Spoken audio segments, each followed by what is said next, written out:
1000 வருஷத்துக்கு முன்னாடி ஊருக்கு ஒதுக்குப்புறத்துல ஒரு மனுஷன் வாழ்ந்துட்டு இருந்தார். இந்த உலகம் ரொம்ப எளிமையானது, சந்தோஷம் நம்மள சுத்தி தான் இருக்குன்னு நினைக்கிற ஒரு ஆளு. அவரை சந்திக்க ஒரு இளைஞன் போறான். அவன் வாழ்க்கையவே வெறுத்த நிலையில இருக்கிற ஒரு ஆளு. அவங்க 2 பேருக்கும் நடுவுல நடக்கிற உரையாடல் தான் இந்த புக். அதாவது உங்க மனசாட்சிக்கும் உங்களுக்கும் நடக்கிற உரையாடல். The courage to be disliked, written by Ichiro Kishimi and Fumitake Koga. அந்த பையனால அவர் சொல்ற லைஃப் ரொம்ப ஈஸி, மக்கள் மாறுவாங்க, எல்லாருமே ஹாப்பியா இருக்கலாம் அப்படின்ற கருத்தை ஏத்துக்க முடியல. அவன் என்ன சொல்றான்னா, நான் சின்ன வயசுல இருக்கும் லைஃப் ரொம்ப சிம்பிளா இருந்தது, அதை நான் ஒத்துக்கிறேன். ஆனா வளர்ந்த அப்புறம் ஒர்க், ரிலேஷன்ஷிப், ரெஸ்பான்சிபிலிட்டின்னு பல காம்ப்ளிகேஷன் இருக்கு. எப்படி லைஃப் சிம்பிள்னு சொல்ல முடியும்? அந்த பிலாசபர் அப்பயும் வேர்ல்டு காம்ப்ளிகேட்டடா இல்ல, நீங்க தான் அதை காம்ப்ளிகேட்டடா மாத்துறீங்க அப்படின்னு சொல்றாரு. ஒரு மனுஷனோட பாஸ்ட் என்னைக்குமே அவனோட பிரசன்ட் அண்ட் ஃபியூச்சரை டிசைட் பண்ணாது. அவன் இன்செக்யூரா இருக்கிறதுனால அவன் பாஸ்ட பிளேம் பண்ணிட்டு இருக்கான். அந்த வேலையை பண்ணக்கூடாதுன்னு அவன் முன்னாடியே டிசைட் பண்ணிட்டான். அதனால அவனே ஃபியர் அண்ட் ஆங்ஸைட்டியை உருவாக்குறான். ட்ராமான்ற ஒரு விஷயம் கிடையவே கிடையாதுன்னு சொல்றாரு. இந்த ரைட்டர் சொல்ற இந்த பாயிண்ட்ஸ் என்னால ஏத்துக்க முடியல.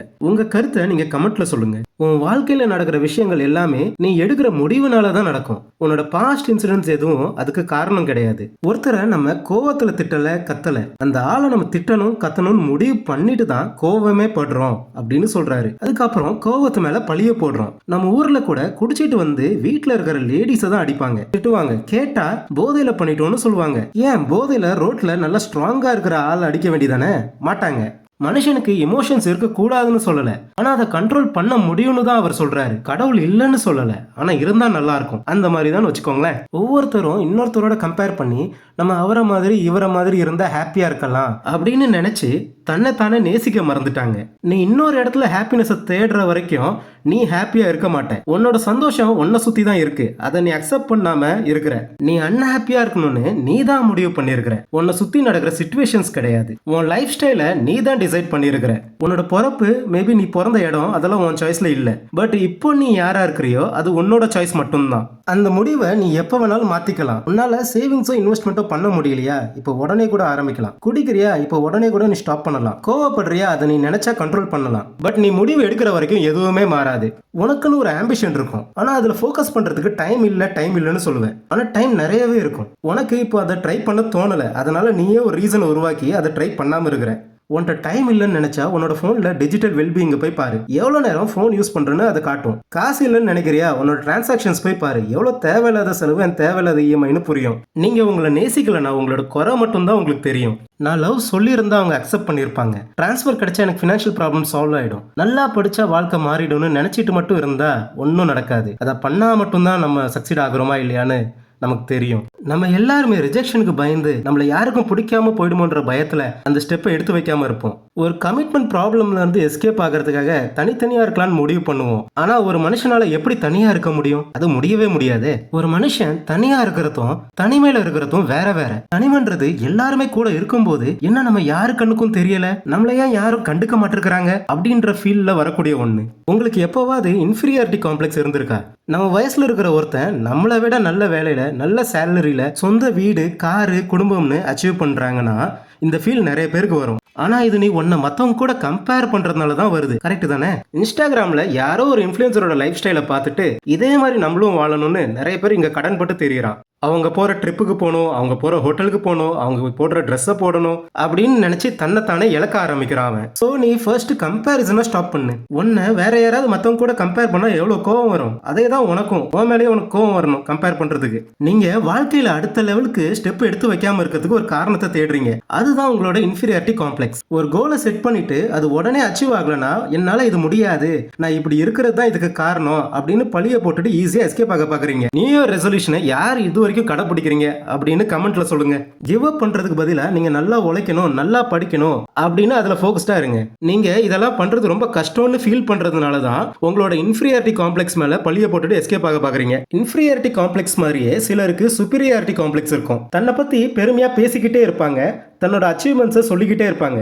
இதுவும் ஒரு வகையில இன்ஃபீரியாரிட்டி காம்ப்ளெக்ஸோட கனெக்ஷன் தான். இதெல்லாம் நம்ம சொல்லிக்கிட்டே இல்லைன்னா நம்மளை குறைச்சி எடை போட்டுருவாங்களோ அப்படின்ற ஒரு பயத்துல இதை சொல்லிக்கிட்டே இருப்பாங்க. தன்னைத்தானே குறை சொல்ற மனுஷங்கிட்ட போயிட்டு உனக்கு எந்த குறையும் இல்ல, நீ நார்மல் தான் அப்படின்னு சொன்னா உனக்கு என்ன தெரியும், நான் எப்படி எல்லாம் கஷ்டப்பட்டிருக்கேன் தெரியுமா அப்படின்னு சொல்லி அனுதாபம் தேடுவாங்க. அவங்க தேடுற அனுதாபத்தை நம்ம காட்டணும்னா அவங்க ஜெயிச்ச மாதிரி ஃபீல் பண்ணுவாங்க.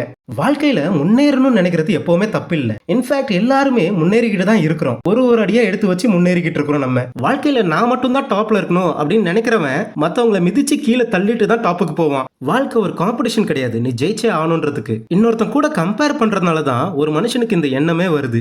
நீயா இருக்கிறத எப்ப அக்செப்ட் பண்ணிக்கிறியோ, அதை நீ எப்ப நேசிக்கிறியோ, அப்போ தானா இந்த காம்படிஷன்ல இருந்து நீ வெளியில வர ஆரம்பிச்சிருவ.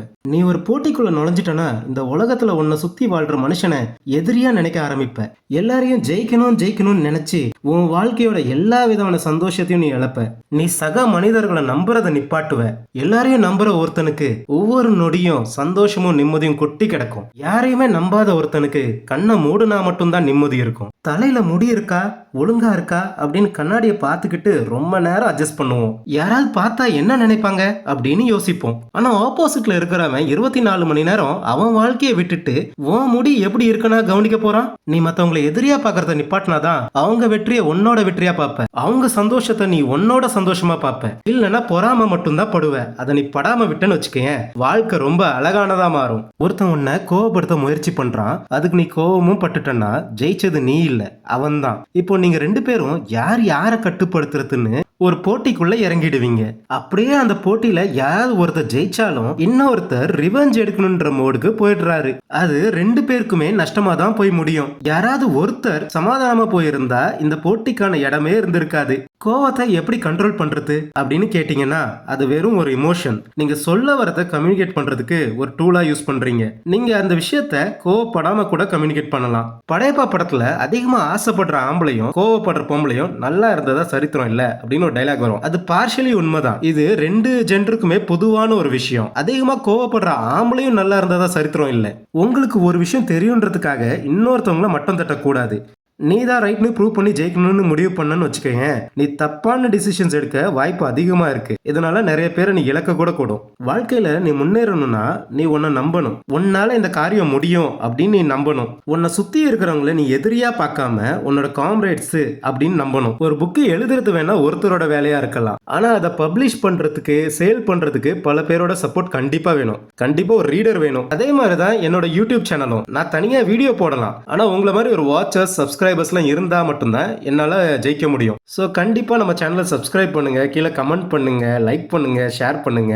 வீடியோ இன்னும் முடியல. வாழ்க்கையில நிறைய ஃப்ரெண்ட்ஸ் இருக்கிறது முக்கியம் இல்ல, ஒரே ஒரு உண்மையான ஃப்ரெண்ட் இருக்கணும், அதுதான் முக்கியம். ரிலேஷன்ஷிப்பும் அப்படிதான். ஒரு உண்மையான காதல் கிடைச்சா போதும், வேற எந்த ரிலேஷன்ஷிப்பும் உனக்கு தேவையில்லை. ஒரு ரிலேஷன்ஷிப்ல இருக்கும்போது ஒருத்தர் இன்னொருத்தரை கண்ட்ரோல் பண்ணக்கூடாது. அப்படி பண்ணா அதுல விரிசல் விழுவும். யார் ஒரு இடத்துல ரொம்ப கம்ஃபர்டபுளா ஃபீல் பண்றாங்களோ அதுதான் உண்மையான லவ். ஒரு ரிலேஷன்ஷிப் உன்னை ரொம்ப கஷ்டப்படுத்துதா, மரியாதை குறைவா நடத்துதா, அதை சகிச்சுக்கிட்டு நீ அங்கேயே இருக்கணும்னு எந்த விதமான அவசியமும் இல்லை. You can move on. விலகிறது ரொம்ப ரொம்ப நல்லது. ஆனா விலகினதுக்கு அப்புறமும் அவங்க லைஃப்ல அவங்க என்ன பண்றாங்க, யார்கிட்ட பேசுறாங்க, எங்க போறாங்க, எங்க வராங்கன்னு நம்ம யோசிச்சுட்டு இருந்தோம்னா அது ரொம்ப ரொம்ப கெட்டது. திடீர்னு நம்ம எது பண்ணாலும் நம்ம பார்ட்னருக்கு தப்பா தான் தெரியும். நம்ம கொரட்டை விட்டாலும் தப்பா தெரியும், நின்னாலும் குத்தம், உட்கார்ந்தாலும் குத்தம்னு இருக்கும். அதே மாதிரி நமக்கு அவங்க எது பண்ணாலும் தப்பா தெரியும். அது ஏன்னா அந்த ரிலேஷன்ஷிப் இப்ப ரொம்ப டயர்டா இருக்கும். அதுல இருந்து எப்படியாவது வெளியில போயிடலாம் அப்படின்னு தோணும். மனுஷன் ரொம்ப சுயநலவாதி, அதுதான் இதுக்கு காரணமே. இதுக்கு முன்னாடி பார்த்த சேப்பியன்ஸ் புக்கோட சம்மரியில கூட இதை பத்தி நம்ம பார்த்திருப்போம். நம்ம லைஃப் ஸ்டைல் இப்போ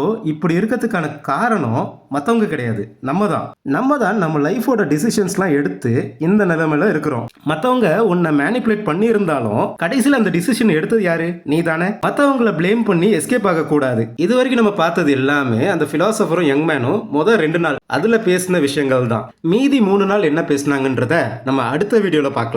நம்ம சேனல்லேயே சேப்பியன்ஸ் புக்கோட சம்மரி இருக்கு, பெரியார் சுயமரியாதை திருமணத்தை பத்தி எழுதின புக்கோட சம்மரி கூட இருக்கு. அதையும் கண்டிப்பா பாருங்க. நான் ஏற்கனவே சொன்ன மாதிரி உங்களோட சப்போர்ட் எனக்கு தேவை. ஸோ இந்த வீடியோ பிடிச்சிருந்தா லைக் பண்ணுங்க. வேற ஏதாவது புக்கோட சம்மரி வேணும்னா கமெண்ட் பண்ணுங்க. ஃபீட்பேக் எது இருந்தாலும் கமெண்ட் பண்ணுங்க. இதே மாதிரி இன்னும் நிறைய வீடியோஸ் பார்க்கறதுக்கு நம்ம சேனலை மறக்காம சப்ஸ்கிரைப் பண்ணிடுங்க. தேங்க்யூ ஃபார் வாட்சிங்.